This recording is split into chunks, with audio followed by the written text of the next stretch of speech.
ನಮಸ್ಕಾರ ಗೆಳೆಯರೆ.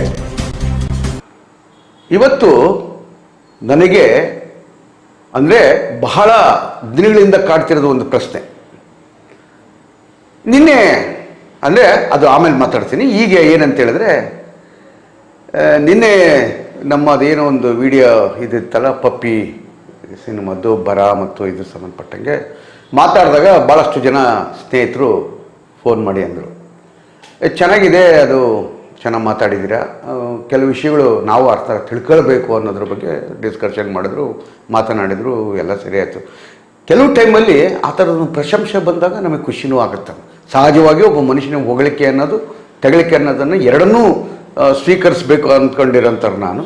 ಸೊ ಹೊಗಳಿಕೆ ಬಂದ ಮೇಲೆ ಸಂತೋಷಪಟ್ಟೆ. ಆದರೆ ಕೆಲವರು ಮತ್ತೆ ಇದು ಏನು ಬಿಡಿ ಮರ, ಎಲ್ಲರಿಗೂ ಗೊತ್ತಿರೋ ವಿಷಯನ ಮತ್ತೆ ಮಾತಾಡ್ತೀವಿ ಅಂತ ಹೇಳಿದ್ದಾರೆ. ಆದರೂ ಅದು ಅನಿವಾರ್ಯತೆ, ನನ್ನ ಅನಿವಾರ್ಯತೆ ಅಂದರೆ. ಸೊ ಯಾಕೆ ಇಷ್ಟು ಹೇಳಿದೆ ಅಂತೇಳಿದರೆ, ಇವತ್ತಿನ ಈ ವಿಧಾನಸಭೆ ಮತ್ತು ವಿಧಾನ ಪರಿಷತ್ತಿನ ಅಲ್ಲಿ ನಡಿಬೋದಂಥ ಕಲಾಪಗಳ ಬಗ್ಗೆ ಈ ಹಿಂದೆ ನೋಡಿದಾಗ ಲೈವ್ ಕೊಡ್ತಿದ್ರು. ವಿಧಾನ ಪರಿಷತ್ತು ಮತ್ತು ವಿಧಾನಸಭೆಯೊಳಗೆ ನಡಿಬೋದಂಥ ಚರ್ಚೆ ವಿಷಯಗಳನ್ನು ಲೈವ್ ಕೊಡ್ತಿದ್ರು. ಅದು ಯಥಾವತ್ತಾಗಿ ಜನರಿಗೆ ಗೊತ್ತಾಗ್ತಿತ್ತು. ಈಗ ಅದು ಸ್ಕ್ರೀನಿಂಗ್ ಬಂದೋಗೈತೆ. ಒಂದು ಎರಡನೇದೇನಂತ ಹೇಳಿದರೆ, ವಿಧಾನಸಭೆ ಮತ್ತು ವಿಧಾನ ಪರಿಷತ್ತಲ್ಲ ಆಗೋದನ್ನು ನೀನು ನಾಳೆ ಬೆಳಗ್ಗೆ ನೋಡಬೇಕು. ಅದು ಏನು ಚರ್ಚೆ ಮಾಡಿದ್ದಾರೆ ಅನ್ನೋದ್ರ ಬಗ್ಗೆಕ್ಕಿಂತನೂ ಜಾಸ್ತಿ ಕೇವಲ ಒಬ್ಬರ ಮೇಲೆ ಒಬ್ಬರು ಕೆಸರಾಟಗಳನ್ನು ಎರಚಿಕೊಂಡು ಜಾತಿ ಥರದ್ದು ಮಾತಾಡ್ಕೊಳ್ತಾ ಹೊರಗಡೆ ಬಂದು ಹೋಗ್ಬಿಡ್ತಾರೆ. ಅಂದರೆ ಇದು ಕೇವಲ ವಿಧಾನ ಪರಿಷತ್ತು ವಿಧಾನಸಭೆ ಇಲ್ಲಿ ನಡಿಬೋದಾದಂಥ ಕಲಾಪಗಳಲ್ಲ. ನೀವು ಬೇಕಾದರೆ ಯಾವುದೇ ಜಿಲ್ಲಾ ಪಂಚಾಯತ್ ಆಗಿರ್ಬೋದು, ಈಗಿಲ್ಲ ಜಿಲ್ಲಾ ಪಂಚಾಯತ್ ಮೆಂಬರ್ಸ್ಗಳಿಲ್ಲ, ಅದು ನೆಕ್ಸ್ಟ್ ಎಲೆಕ್ಷನ್ ಆದಮೇಲೆ ಬರ್ತಾರೆ ಬಿಡಿ.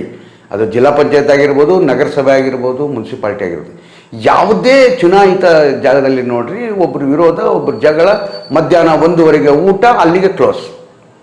ಅಂದರೆ ಯಾವುದೇ ಜಿಲ್ಲೆಯ ಯಾವುದೇ ತಾಲೂಕಿನ ಸಮಸ್ಯೆಗಳ ಬಗ್ಗೆ ಚರ್ಚೆ ಮಾಡಬೇಕಾದಂಥ ನಮ್ಮ ಚುನಾಯಿತ ಪ್ರತಿನಿಧಿಗಳು ಯಾವುದೇ ಕಾರಣಕ್ಕೂ ಆ ಚರ್ಚೆಗೆ ಬಿಟ್ಟು ಬೇರೆ ವಿಷಯಕ್ಕೆ ಶಿಫ್ಟ್ ಆಗಿ ಕೊನೆಗೆ ಕೈ ಮೀಲಾಸೋ ಮಟ್ಟಕ್ಕೆ ಬಂದು ಸೀದಾ ಮನೆ ಕಡೆಗೆ ಹೊರಟು ಹೋಗ್ತಾರೆ. ಇದು ಒಂದು ಕಡೆಗಾದರೆ, ಇವತ್ತು ನಿನ್ನೆ ನಡೆದಿರೋದು ಘಟನೆಯನ್ನು ನೋಡ್ಬಿಡೋಣ. ಚರ್ಚೆಗೆ ಬಂತು.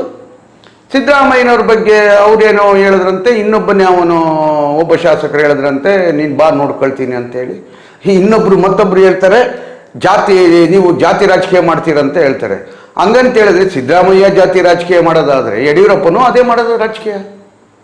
ಅದನ್ನು ನಮ್ಮ ಇವ್ರಿಗೆ ಗೊತ್ತಿಲ್ವೇ? ಹಂಗಾದರೆ ವಿಜೇಂದ್ರಿಗೆ ಅಂದರೆ ಇದು ಹೆಂಗೈತೆ ಅಂತ ಹೇಳಿದ್ರೆ, ತಾವು ಮಾಡೋದು ಮಾತ್ರ ರಾಜಕೀಯ, ಜಾತಿ ರಾಜಕೀಯ ಅಲ್ಲ. ಒಬ್ಬ ತಳ ಸಮುದಾಯದವರು ಜಾತಿ ರಾಜಕೀಯ ಮಾಡಿದ್ರೆ ಅದು ಜಾತಿ ರಾಜಕೀಯ ಅಂತ ಬಣ್ಣ ಕಟ್ಟೋದು. ಈ ವಿಷಯವನ್ನು ನೀವು ಎಲ್ಲಿ ಚರ್ಚೆ ಮಾಡಬೇಕಾಗಿತ್ತು ಅಂತ ಹೇಳಿದ್ರೆ, ನಿಮ್ಮ ವೇದಿಕೆಗಳಲ್ಲಿ ಬರ್ತಿರಲ್ಲ ಹೊರಗಡೆಗೆ ಚುನಾವಣೆ ಟೈಮಲ್ಲಿ, ಅಂಥದ್ರಲ್ಲಿ ಚರ್ಚೆ ಮಾಡಿ. ಅದು ವಿಧಾನ ಪರಿಷತ್ತು ವಿಧಾನಸಭೆ ಕಲಾಪಗಳಲ್ಲಿ ಜನರಿಗೆ ಬೇಕಾದಂಥ ಗಹನವಾದ ವಿಚಾರಗಳ ಬಗ್ಗೆ ನೀವು ಚರ್ಚೆನೇ ಮಾಡೋದಿಲ್ಲ. ಚರ್ಚೆ ಮಾಡಿದ ತಕ್ಷಣ ಕೂಗಾಟ ಮಾಡ್ಕೊಂಡು ಹೊರಗಡೆ ಹೋಗ್ಬಿಡ್ತಾರೆ ವಿರೋಧ ಪಕ್ಷದವರು. ಇಲ್ಲ ಅಂತ ಹೇಳಿದ್ರೆ ಆಡಳಿತ ಪಕ್ಷ ಬೆನ್ನು ತಟ್ಟಿ ತಪ್ಪಿದೆ ಟೇಬಲ್ ಕೊಟ್ಟುಬಿಟ್ಟು ಖುಷಿ ಪಟ್ಬಿಡ್ತಾರೆ. ನಾನು ಹಿಂದೆ ನೋಡಿದ್ದೀನಿ, ಇವರು ಯಾರು ಜಯೇಶ್ ಪಟೇಲ್ರ ಕಾಲದಲ್ಲಾಗಲಿ ಏನಾಗಿರಲಿ, ಎಷ್ಟು ಮಟ್ಟಿಗೆ ಚರ್ಚೆ ನಡೀತದೆ. ಅದೊಂದು ಖುಷಿ ಇರೋದು, ಅದು ನೋಡೋಕ್ಕೂ ಒಂದು ಖುಷಿ ಇರೋದು, ಕೇಳೋಕ್ಕೂ ಒಂದು ಖುಷಿ ಇರೋದು. ಎಂತೆಂಥ ವಿಚಾರಗಳನ್ನು ಮಂಡಿಸಿದ್ರಪ್ಪ, ಏನು ಕತೆ ಅಂತ. ಇವತ್ತಿನ ದಿವಸ ಯಾವ ವಿಚಾರನೇ ಮಂಡಿಸೋದಿಲ್ಲ. ಈಗ ನೋಡಿ, ಕರ್ನಾಟಕದಲ್ಲಿ ಈಗ ಬರ ಅಂದರೆ ನಿಮಗೆ ನೀರಿನ ಸಮಸ್ಯೆ ತಾಂಡವಾಡುತ್ತಿನ್ನೇನು. ಈ ಬಾರಿ ಕಡು ಬೇಸಿಗೆ ಬಂದಿದೆ. ಅದಕ್ಕೆ ನಾವೇನು ತಯಾರು ಮಾಡ್ಕೊಂಡಿದ್ದೀವಿ ಅದ್ರ ಬಗ್ಗೆ ಚರ್ಚೆ ಮಾಡೋದಿಲ್ಲ. ಆಸ್ಪತ್ರೆಯೊಳಗೆ ಏನಾಗಿದೆ ಅನ್ನೋ ಚರ್ಚೆ ಮಾಡೋದಿಲ್ಲ. ಜನರಿಗೆ ಅಕಸ್ಮಾತ್ಗೆ ಈ ಥರದೊಂದು ಬಂದರೆ, ಕಾಯಿಲೆ ಬಂದರೆ ಏನು ಮಾಡ್ಬೇಕಂದ್ರೆ ಪ್ರಿಕಾಷನರಿ ಬಗ್ಗೆ ಚರ್ಚೆ ಮಾಡೋದಿಲ್ಲ. ಸರ್ಕಾರ ದುಡ್ಡು ಎಷ್ಟಿರ್ತೈತೆ ಅಂತ ಹೇಳೋದೇ ಇಲ್ಲ.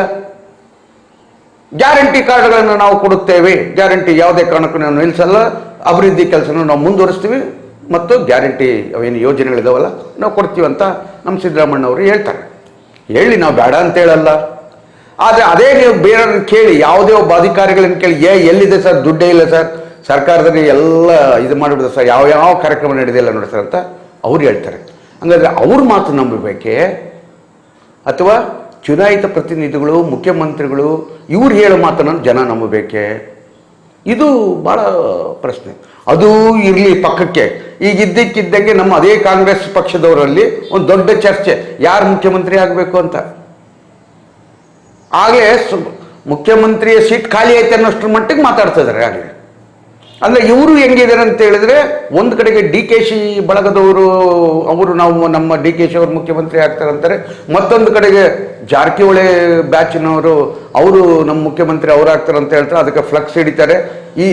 ಆ ವಿಚಾರಗಳನ್ನು ನಮ್ಮ ಮೀಡಿಯಾದವರು ಪುಂಖಾನುವಾಗಿ ಪ್ರಕಟಿಸಿ ಅದನ್ನು ದೊಡ್ಡದಾಗಿ ಚರ್ಚೆ ಮಾಡಿ ಏನೋ ಇದು ಮಾಡ್ತಾರೆ. ಹಾಗೆ ಯಾಕೆ ನೀವು ಚುನಾಯಿತ ಪ್ರತಿನಿಧಿಗಳು, ಅದೇ ಜಾರಕಿಹೊಳಿ ಅವರಾಗಿರ್ಬೋದು, ಅದೇ ಡಿ ಕೆ ಶಿ ಅವರಾಗಿರ್ಬೋದು, ಅಂದರೆ ನಾವು ಆ ಥರದರಲ್ಲ, ಅದು ಹೈಕಮಾಂಡ್ ತೀರ್ಮಾನ ಮಾಡಿದ್ರೆ ಯಾರು ಬೇಕಾದ್ರೆ ಆಗ್ಬೋದು ಅನ್ನೋದು ಹೇಳೋದನ್ನು ಬಿಟ್ಟು ತಮ್ಮ ತಮ್ಮ ಗುಂಪಿನವರಿಗೆ ತಮ್ಮ ಚೇಲಾಗಳಿಗೆ ಅಂತ ಹೇಳ್ತೀನಿ ನಾನು. ಅದು ಗುಂಪು ಅಲ್ಲದು, ಚೇಲಾಗಳಿಗೆ ಹೇಳ್ಬೇಕಾಗಿರೋದು ಏನಂತ ಹೇಳಿದ್ರೆ, ನೀವು ಸುಮ್ಕಿರಪ್ಪ, ನಾವೆಲ್ಲ ಮಾತಾಡ್ಕೊಳ್ತೀವಿ, ಜನ ಮುಖ್ಯಮಂತ್ರಿ ಯಾರು ಮಾಡ್ತೀರ ಅನ್ನೋದು ನಿಮಗೆ ಬಿಟ್ಟಿದ್ದದು. ಜನ ನಿಮ್ಮನ್ನು ಆಯ್ಕೆ ಮಾಡಿ ಕಳಿಸಿದ್ದಾರೆ. ಒಂದು ಪಕ್ಷವನ್ನು ಫುಲ್ ಮೆಜಾರಿಟಿಯಾಗಿ ಕೊಟ್ಟಿದ್ದಾರೆ ನಿಮಗೆ. ಆ ಮೆಜಾರಿಟಿ ಕೊಟ್ಟಾಗ ನೀವು ಏನನ್ನು ಮಾಡಬೇಕು ಹೇಳ್ರಿ? ಹಾಗೇನೆ ವಿರೋಧ ಪಕ್ಷದವರು ಏನು ಮಾಡಬೇಕು? ಮಾತೆತ್ತಿದ್ರೆ ಇದು ಚರ್ಚೆ, ಗಲಾಟೆ, ತಪ್ಪಿದ್ರೆ ಪ್ರತಿಭಟನೆ. ಪಾಪ ನಮ್ಮ ಯಾರು ಗಾಂಧೀಜಿಯವರು ಪ್ರತಿಮೆ ಮುಂದೆ ಕೂತ್ಕೊಂಡು ಪ್ರತಿಭಟನೆ ಮಾಡೋದು ನೋಡಿ ಆತ ನಗತನೋ ಅಳತನೋ ನನಗೂ ಅರ್ಥ ಆಗಲ್ಲ. ಪಾಪ ಅಕಸ್ಮಾತ್ಗೆ ಏನಾದರೂ ಗಾಂಧೀಜಿಯವರು ಬದುಕಿದ್ರೆ ಆ ಕೋಲ್ ತಗೊಂಡು ಹೊಡೆದ್ಬಿಡ್ತಿದ್ದೆ ನಾನಪ್ಪ ಇವ್ರಿಗೆಲ್ಲ. ಅಂದರೆ ಇವರಂತೇಳಿ ಇವರಲ್ಲಿ ಯಾರಿಗೇ ಆಗಿರ್ಬೋದು ಅದು.